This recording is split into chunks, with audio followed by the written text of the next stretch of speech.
ಸಮೀಪದಲ್ಲೇ ಇದ್ದು ಸಮಾಧಿ ತೋಡ್ಬಿಟ್ಟೆ ಅಲ್ವಾ? ಇನ್ನು ನಿನ್ನ ಜೊತೆ ಬದುಕೋದಿರಲಿ, ನಿನ್ನ ಮುಖ ನೋಡೋಕ್ಕೂ ಇಷ್ಟ ಇಲ್ಲ ನನಗೆ. ಇವತ್ತಿಗೆ ನಿನಗೆ ಹಾಲು ತುಪ್ಪ ಸಂಸ್ಕಾರ ಸಮಾಧಿ ಎಲ್ಲ ಮಾಡಿ ಮುಗಿಸ್ಬಿಡ್ತೀನಿ. ಯಾಕೆ ಹೀಗೆ ನೋಡ್ತಾ ಇದ್ದೀರಾ? ನಿನ್ನನ್ನು ನೋಡ್ತಾ ಇದ್ರೆ ನೋಡ್ತಾನೆ ಇರಬೇಕು ಅಂತ ಅನ್ನಿಸ್ತಾ ಇದೆ, ಅದಕ್ಕೆ. ಇವ್ರು ಏನೇನೋ ಮಾತಾಡ್ತಾ ಇದ್ದಾರೆ. ಇವ್ರು ಮಾತಾಡ್ತಾ ಇರೋದನ್ನ ನೋಡಿದ್ರೆ ಯಾಕೋ ನನಗೆ ಭಯ ಆಗ್ತಾ ಇದೆ. ಹೇಮಾ, ಕಣ್ಣು ಮುಚ್ಕೋ.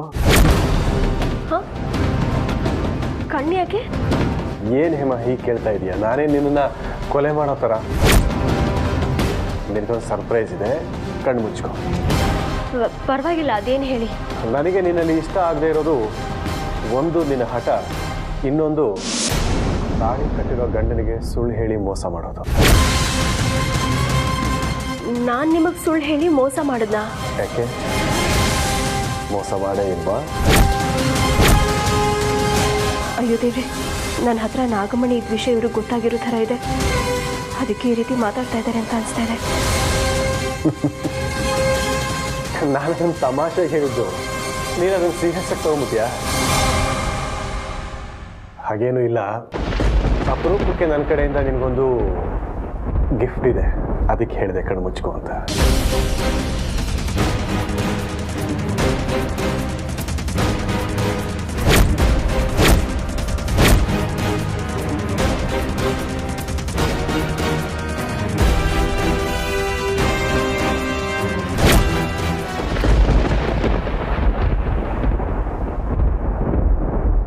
ಕಣ್ಣು ಮುಚ್ಕೊಂತ ಹೇಳಿದ್ನಲ್ಲ ಹೇಮಾ, ಕಣ್ಣು ಮುಚ್ಕೋ.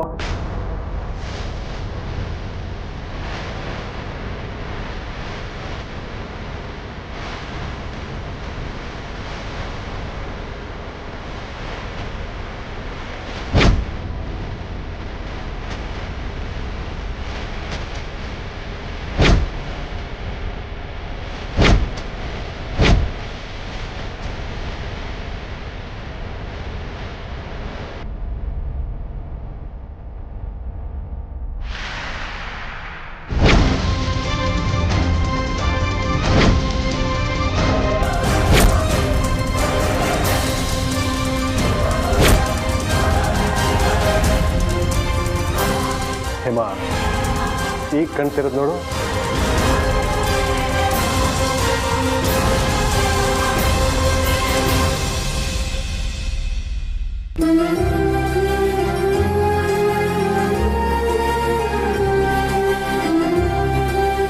ಅಯ್ಯೋ ದೇವ್ರೆ, ಇವ್ರ ಮೇಲೆ ವಿನಾಕಾರಣ ಅನುಮಾನ ಪಟ್ಬಿಟ್ಟೆ. ನೀನ್ ಆತಂಕ ಪಡೋ ತರ ಏನು ಆಗೋದಿಲ್ಲ, ಸುಮ್ಮನೆ ಇರು.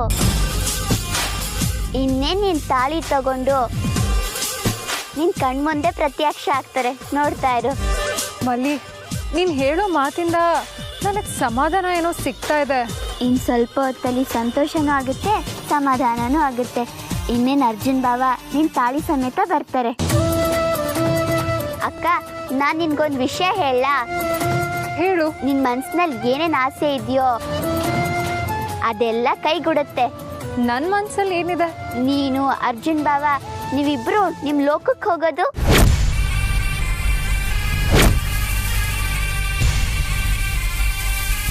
ನಮ್ಮ ಲೋಕನ? ಯಾವುದು? ನಿಮ್ಮ ಪ್ರೇಮ ಲೋಕ.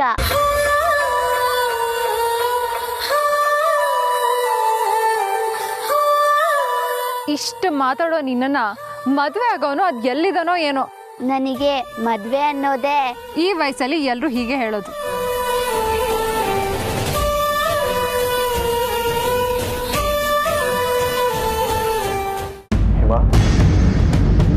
ಯಾಕೆ ಸುಮ್ಮನಾದೆ? ಏನು ಯೋಚನೆ ಮಾಡ್ತಿದ್ಯಾ? ನಾನು ಯೋಚನೆ ಮಾಡೋದಕ್ಕೆ ನೀವು ನನಗೇನು ತಾನೇ ಕಡಿಮೆ ಮಾಡಿದ್ದೀರಾ ಹೇಳಿ? ಕೆಲವು ಸಮಯ ನಾನೇ ನಿಮ್ಮ ಬಗ್ಗೆ ಏನೇನೋ ಅಂದ್ಕೊಂಡ್ಬಿಡ್ತೀನಿ. ಏನು ಅಂದ್ಕೊಂಡಿದ್ದೆ? ಇಂಥ ಸಂತೋಷದ ಸಮಯದಲ್ಲಿ ಅದೆಲ್ಲ ಯಾಕೆ ಬಿಡಿ. ಅದೇನೋ ಇದ್ದಕ್ಕಿದ್ದಾಗೆ ನೆಕ್ಲೆಸ್ಸು. ಈ ಗಿಫ್ಟ್ನ ಕೊಡೋದಕ್ಕೆ ಬಲವಾದ ಕಾರಣ ಏನೂ ಇಲ್ಲ, ಆದರೂ ಹಾಗೆ ಕೊಡಬೇಕು ಅನ್ನಿಸ್ತು, ಹಾಗಾಗಿ ಕೊಟ್ಟೆ.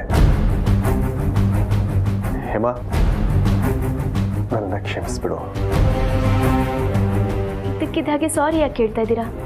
ಆ ನಾಗಮಣಿ ಹುಚ್ಚಲ್ಲಿ ನಾನು ಏನೇನೋ ಮಾಡಿ ಹೇಗೋ ನಡ್ಕೊಂಡ್ಬಿಟ್ಟಿದ್ದೀನಿ ಹತ್ರ. ಅದಕ್ಕೆ ಸಾರಿ ಕೇಳಿದೆ. ಅಮ್ಮನ ಹತ್ರ ನಮ್ಮ ಕಂಪ್ನಿಗೆ ತುಂಬ ಲಾಭ ಬಂತು, ಆ ಸಂತೋಷನ ಹಂಚ್ಕೊಳ್ಳೋದಕ್ಕೆ ಈ ಗಿಫ್ಟ್ ತಂದಿದ್ದೀನಿ ಅಂತೇಳಿ ಸುಳ್ಳು ಹೇಳಿದೆ.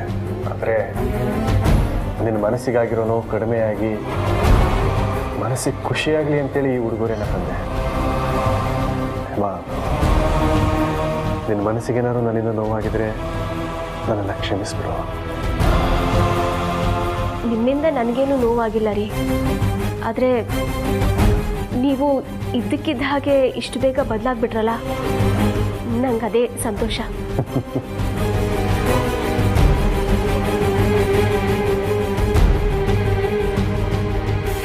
ಇದೇ ನಿನ್ನ ಕೊನೆ ದಿನ. ನೆಮ್ಮದಿಯಾಗಿರು ಹೇಮಾ.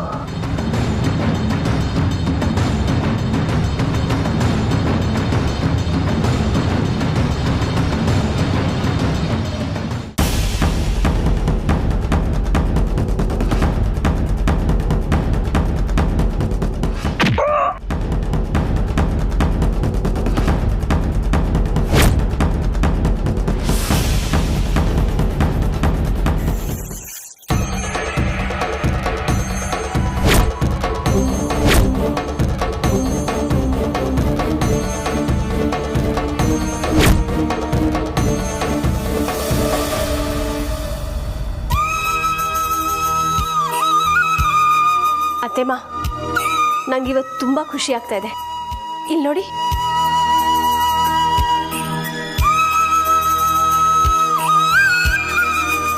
ಇದೇ ಗಿಫ್ಟಾ ನಿನ್ನ ಗಂಡ ನಿನಗೆ ತಂದ್ಕೊಟ್ಟಿದ್ದು? ತುಂಬ ಚೆನ್ನಾಗಿದೆ. ಇಷ್ಟೇ ಅಲ್ಲ ಅತ್ತೆಮ್ಮ, ನಿಮ್ಮ ಮಗ ತುಂಬಾ ಬದಲಾಗ್ಬಿಟ್ಟಿದ್ದಾರೆ. ಅಂದರೆ ಅವ್ರ ತಪ್ಪಿನರಿವು ಅವ್ರಿಗಾಗಿದೆ ಅಂತ. ನಾಗಮಣಿ ಹಿಂದೆ ಬಿದ್ದಿದ್ದು, ನನ್ನ ಪ್ರೀತಿನ ಕಡೆಗಾಣಿಸಿದ್ದು, ನನ್ನ ಜೊತೆ ಒರಟಾಗಿ ನಡ್ಕೊಂಡಿದ್ದು, ಇದನ್ನೆಲ್ಲ ನೆನೆಸ್ಕೊಂಡು ಪಶ್ಚಾತ್ತಾಪ ಪಟ್ಟರು. ಏನೇ ಇದು? ಇದನ್ನೆಲ್ಲ ನನ್ನ ಕೈ ನಂಬಕ್ಕೆ ಆಗ್ತಾ ಇಲ್ಲ. ಇದ್ದಕ್ಕಿದ್ದ ಹಾಗೆ ಈ ಬದಲಾವಣೆ ಯಾಕೆ ಅಂತ ನಂಗೆ ಅರ್ಥ ಆಗ್ತಿಲ್ಲ. ಯಾಕೆ ಏನು ಅಂತ ಯೋಚನೆ ಮಾಡೋದಕ್ಕಿಂತ ನಿಮ್ಮ ಮಗ ಬದಲಾದ್ರಲ್ಲ, ಅದಕ್ಕಿಂತ ಸಂತೋಷ ಬೇಕಾ ಹೇಳಿ? ಹೌದು ಹೇಮಾ, ಅದೇ ನನಗೆ ಸಂತೋಷ. ನನಗೆ ಇಷ್ಟು ಸಂತೋಷ ಆಗ್ತಾ ಇದೆ, ಇನ್ನು ನಿನಗೆ ಎಷ್ಟು ಸಂತೋಷ ಆಗಿರ್ಬೇಕಲ್ವಾ? ಹೇಮಾ, ಇತ್ತೀಚೆಗೆ ಈ ಮನೆ ನೀನು ತುಂಬ ನೊಂದ್ಬಿಟ್ಟೆ, ಕಣ್ಣೀರಲ್ಲೇ ಕೈ ತೊಳ್ಬಿಟ್ಟೆ. ಹೇಮಾ, ನಿನ್ನ ಸ್ಥಾನದಲ್ಲಿ ಬೇರೆ ಯಾರೇ ಇದ್ದಿದ್ರು ನಿನ್ನ ಸವಾಸ ಬೇಡ, ಈ ಮನೆ ಬೇಡ ಅಂತ ಯಾವತ್ತೂ ಮನೆ ಬಿಟ್ಟು ಹೊರಟೋಗ್ತಿದ್ರು. ನೀನು ನಿನ್ನ ಮಕ್ಕಳ ಮೇಲೆ ಇಟ್ಟಿರೋ ಕಾಳಜಿ, ನಿನ್ನ ಗಂಡನ ಮೇಲೆ ಇಟ್ಟಿರೋ ಪ್ರೀತಿ ಎಲ್ಲ ಒಳ್ಳೇದಾಗ್ತಾ ಇದೆ. ಅತ್ತೆಮ್ಮ, ಸಂಸಾರ ಅನ್ನೋದು ಹಗ್ಗ ಜಗ್ಗಾಟ ಆದರೆ ಈ ಕಿತ್ತು ಹೋಗೋದು, ಹರಿದೋಗೋದು ಸಂಬಂಧಗಳು ಸಂಸಾರದ ಸಾರುಗಳು. ಸಂಸಾರದಲ್ಲಿ ಸಂತೋಷ ಅನ್ನೋದು ನಿರಂತರವಾಗಿರಬೇಕು ಅಂದರೆ ಗಂಡ ಆಗಲಿ ಹೆಂಡತಿ ಆಗಲಿ ಸೋಲೇಬೇಕು ಅಲ್ವಾ? ಇವರು ಸೋಲೋ ಜಾಯಮಾನದವ್ರಲ್ಲ ಅಂತ ನನಗೆ ಗೊತ್ತು. ಅದಕ್ಕೆ ನಾನೇ ಮನೆಗೋಸ್ಕರ ಮಕ್ಕಳಿಗೋಸ್ಕರ ಸೋತ್ಬಿಟ್ಟೆ.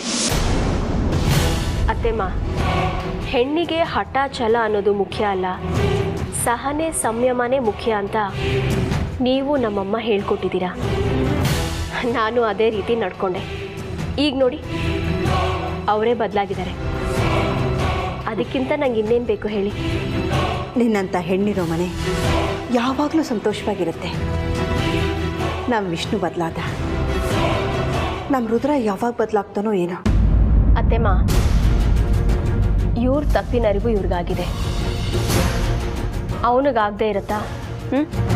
ಖಂಡಿತ ಆಗುತ್ತೆ. ಹೇಮಾ, ಅತ್ತೆಮ್ಮ, ಅವ್ರು ಏನೋ ಕರೀತಾ ಇದ್ದಾರೆ, ಏನು ಅಂತ ನೋಡ್ಕೊಂಬರ್ತೀನಿ. ಲೋ, ಏನು ಗಂಡನ ಮೇಲೆ ಇಷ್ಟೊಂದು ಪ್ರೀತಿನಾಗಲೇ ಇಷ್ಟೊಂದು ಬದಲಾವಣೆ? ಹೋಗಿ ಅತ್ತೆಮ್ಮ. ಇರ್ಲಿ ಹೇಮಾ, ಈ ನಿನ್ನ ಸಂತೋಷ ಶಾಶ್ವತವಾಗಿರ್ಲಿ ಅಂತ ಆ ದೇವ್ರನ್ನ ಬೇಡ್ಕೊತೀನಿ ಕಣೆ. ನೀನು ಯಾವಾಗಲೂ ನಗ್ನಗ್ತಾ ಇರಬೇಕು.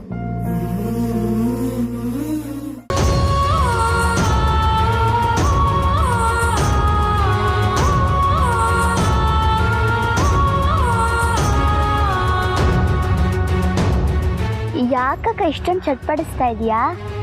ನಾನು ಯಾಕೆ ಚಟ್ಪಡಿಸ್ಲಿ? ನೀನ್ ಸುಳ್ಳು ಹೇಳಿದ್ರು ನಿನ್ ಮುಖದಲ್ಲಿ, ನಿನ್ ಮಾತಲ್ಲಿ ನನಗೆ ಗೊತ್ತಾಗ್ತಾ ಇದೆ. ನಾನು ಯಾವುದೇ ಭಾವದಲ್ಲಿದ್ರೂ ನಿಂಗೆ ಗೊತ್ತಾಗತ್ತಲ್ವಾ? ಅಷ್ಟೇ ಅಲ್ಲ, ನೀನ್ ಯಾವ ಸಮಯದಲ್ಲಿ ಎಲ್ಲಿರ್ತೀಯ, ಏನ್ ಮಾಡ್ತಾ ಇರ್ತೀಯ ಅನ್ನೋದು ಸಹ ಗೊತ್ತಾಗುತ್ತೆ. ಹೇಗೆ? ನೀನ್ ನನಗೆ ತುಂಬಾ ಬೇಕಾದವಳಲ್ವಾ, ಅದಕ್ಕೆ. ನೋಡು, ನಿನ್ ಪ್ರಾಣ ಸಖ ಬಂದ. ಮಲ್ಲಿ ಸುಮ್ಮನೆ. ಅರ್ಜುನ್ ಬಾಬುನ ಹೆಸರು ಹೇಳಿದ ತಕ್ಷಣ ಕೆನೆ ನೋಡು ಎಷ್ಟು ಕೆಂಪಗಾಯ್ತು. ಮಲ್ಲಿ, ವಯಸ್ಸಿಗೆ ಮೀರ್ ಮಾತಾಡ್ತಿದ್ಯಾ. ನೀನ್ ಮಾತಾಡ್ತಾ ಇರೋದು ಕೇಳಿಸ್ಕೊಂತಾ ಇದ್ರೆ ಕೇಳ್ತಾನೇ ಇರ್ಬೇಕು ಅನ್ಸುತ್ತೆ. ತಗೊಳ್ಳಿ ನಿಮ್ ತಾಳಿ.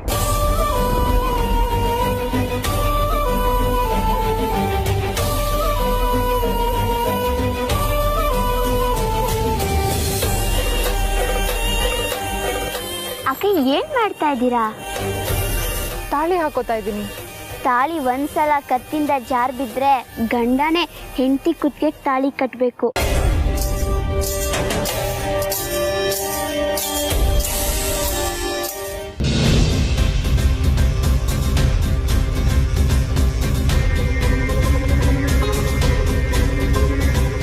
ಇದೇನು ಆಶ್ಚರ್ಯ?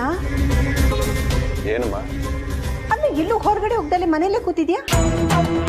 ಇವಳಿಗೆ ನನ್ನ ಕಾಲು ಎಳೆಯೋದ್ರಲ್ಲಿ ಸಿಗೋ ಸುಖ ಇನ್ಯಾವುದ್ರಲ್ಲೂ ಸಿಗೋದಿಲ್ಲ ಅನ್ಸುತ್ತೆ. ವಿಷ್ಣು, ಏನ್ ಯೋಚನೆ ಮಾಡ್ತಿದ್ಯಾ?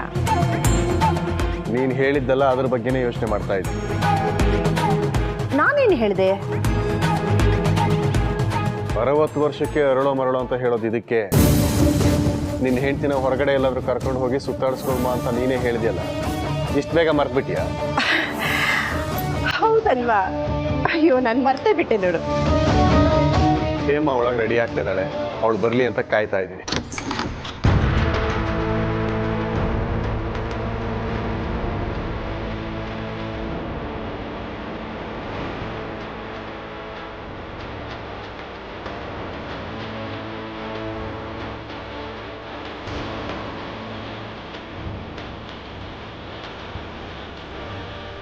ಅರೆ, ನಮ್ಮ ಹೇಮ ಇಷ್ಟು ಸುಂದರವಾಗಿದ್ದಾಳ.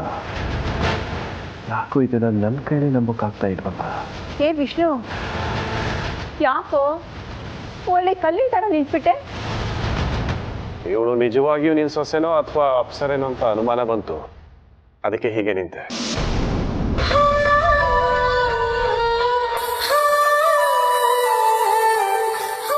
ಏನ್ ನೀವಿಬ್ರು ಮುಖ ಮುಖ ನಡ್ಕೊಂತಿದ್ದೀರಾ? ನಡೀರಿ ದೇವಸ್ಥಾನಕ್ಕೆ, ನಡೀರಿ ನಡೀರಿ.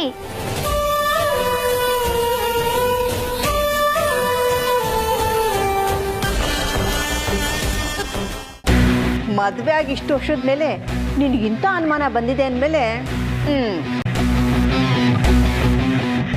ರೀ, ಈ ಸೀರಿಯಲ್ ಹೇಗೆ ಕಾಣಿಸ್ತಾ ಇದ್ದೀನಿ? ಮಾತುಗಳು ಬರ್ತಾ ಇಲ್ಲ, ಹೇಳೋದಕ್ಕೆ ಪದಗಳು ಸಿಗ್ತಾ ಇಲ್ಲ. ಈ ಸೀರೆನ ನೀವೇ ಕೊಡಿಸಿದ್ದು. ಏನು? ಇದು ನಾನು ಕೊಡಿಸಿರೋ ಸೀರೆನಾ? ಅಲ್ಲ,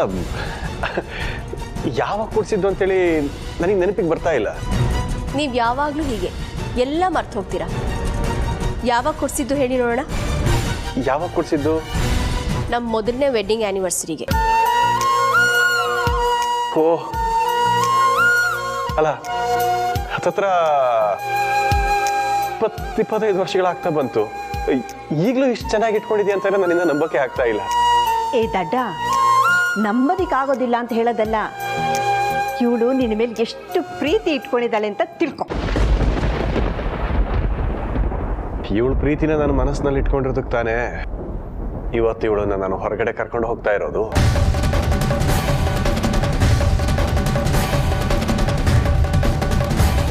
ಸಾಯ್ತಾ ಇರೋಳಿಗೆ ಅದೇನು ಸಂಭ್ರಮನೋ ಏನೋ. ನಿನ್ನ ಸಂಭ್ರಮ, ನಿನ್ನ ಸಂತೋಷಕ್ಕೆ ಇವತ್ತೇ ಮಂಗಳ ಹಾಡ್ತೀನಿ ಹೇಮ. ಹೊರಗಡೆ ಅಂದ್ರೆ ದೇವಸ್ಥಾನಕ್ಕ? ಅಲ್ಲ, ದೇವಸ್ಥಾನಕ್ಕಿಂತಲೂ ಮಿಗಿಲಾದ ಸ್ಥಾನಕ್ಕೆ ಕರ್ಕೊಂಡು ಹೋಗ್ತಾ ಇದ್ದೀನಿ ಇವಳನ್ನ. ದೇವಸ್ಥಾನಕ್ಕಿಂತ ಮಿಗಿಲಾದ ಸ್ಥಾನನ? ಯಾವುದು ಅದು? ಅಬ್ಬಾ, ಪ್ರೀತಿ ಅಂದ್ರೇನು? ಸ್ವರ್ಗ ಅಂತ ತಾನೇ ಅರ್ಥ.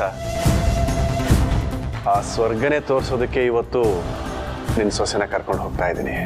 ಅಂದರೆ ನನ್ನ ಸೊಸೆನ ನೀನು ಪ್ರೀತಿಯಿಂದ ಹೊರಗಡೆ ಕರ್ಕೊಂಡು ಹೋಗ್ತಾ ಇದೆಯಾ ಅಲ್ವಾ?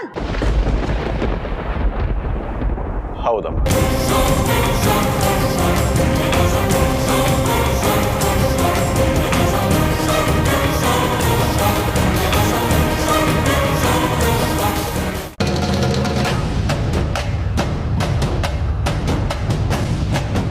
ಅರ್ಚಕ್ರೆ ಬನ್ನಿ ಇಲ್ಲಿ.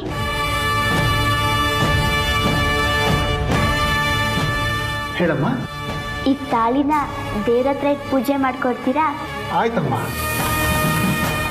ಯಾ ದೇವಿ ಸರ್ವಭೂತೇಷು ಮಾತೃರೂಪೇಣ ಸಂಸ್ಥಿತಾ ಸರ್ವಮಂಗಳ ಮಾಂಗಲ್ಯೇ ಶಿವೆ ಸರ್ವಾರ್ಥ ಸಾಧಕೆ ಶರಣ್ಯೇ ತ್ರ್ಯಂಬಕೆ ಗೌರಿ ನಾರಾಯಣಿ ನಮೋಸ್ತುತೆ.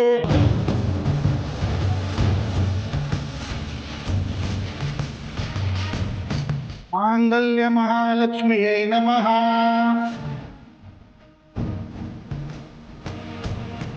ಏ ಬಾವ, ಏನ್ ಹಾಗೆ ನೋಡ್ತಾ ನಿಂತ್ಕೊಂಡಿದ್ಯಾ? ತಾಳಿ ಕಟ್ಟು. ಅರ್ಚಕ್ರೆ ನೀವು ಮಂತ್ರ ಹೇಳಿ. ಆಯ್ತಮ್ಮ.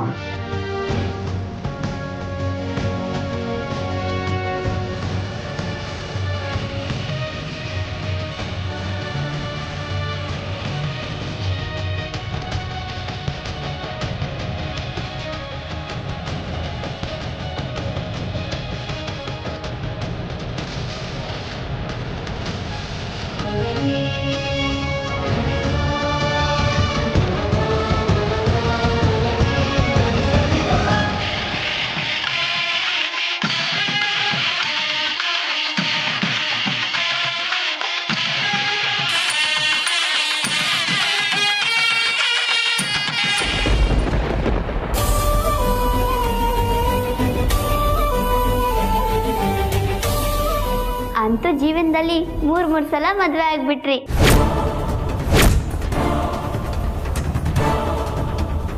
ಅರೆ, ಅರ್ಜುನ್ ಅವರು ನನ್ನ ಕುತ್ತಿಗೆಗೆ 3 ಸಲ ತಾಳಿ ಕಟ್ಟಿರೋದು ಇವಳಿಗೆ ಹೇಗೆ ಗೊತ್ತಾಯ್ತು? ನಾನೇ ಅಮೃತ ಅಂತ ಇವಳು ತಿಳ್ಕೊಂಡ್ಲ? ನಾವು 3 ಸಲ ಮದುವೆ ಆಗಿದ್ದೀವ? ಅಲ್ಲ, 2 ಸಲ ಬಾಯ್ ತಪ್ಪ ಬಂದ್ಬಿಟ್ಟು. ಯಾವಾಗ ಏನು ಮಾತಾಡ್ತೀಯ ನಿನಗೆ ಅರ್ಥ ಆಗಬೇಕು. ಯಾಕಕ್ಕ ಹಾಗೆ ನನ್ನ ನೋಡ್ತಾ ಇದ್ಯಾ? ಯಾಕೋ ಇಲ್ಲ. ಈಗ ನಿಮಗೆ ಸಂತೋಷ ಸಮಾಧಾನ ಎರಡೂ ಆಯ್ತಲ್ವಾ? ಇನ್ನ ನಿಮ್ಮಿಬ್ರಿಗೂ ಇಷ್ಟರಲ್ಲೇ ದೊಡ್ಡ ಸಂತೋಷ ಕಾದಿದೆ.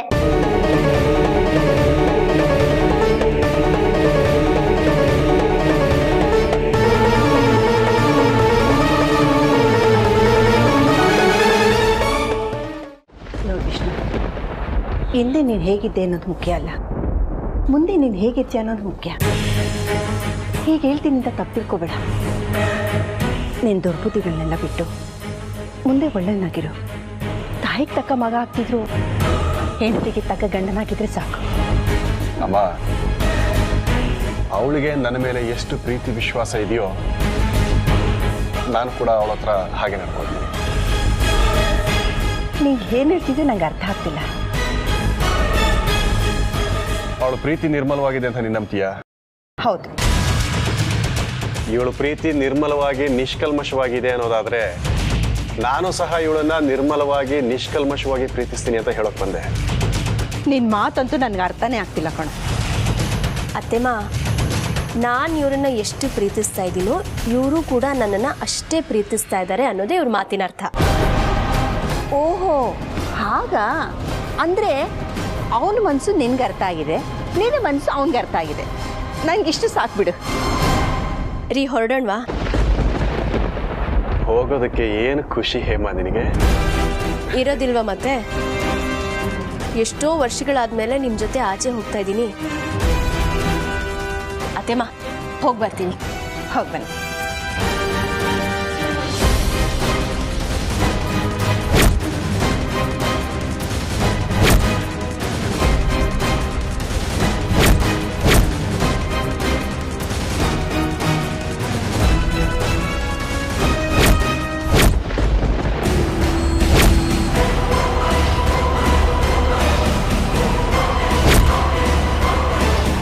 ಅಜ್ಜಿ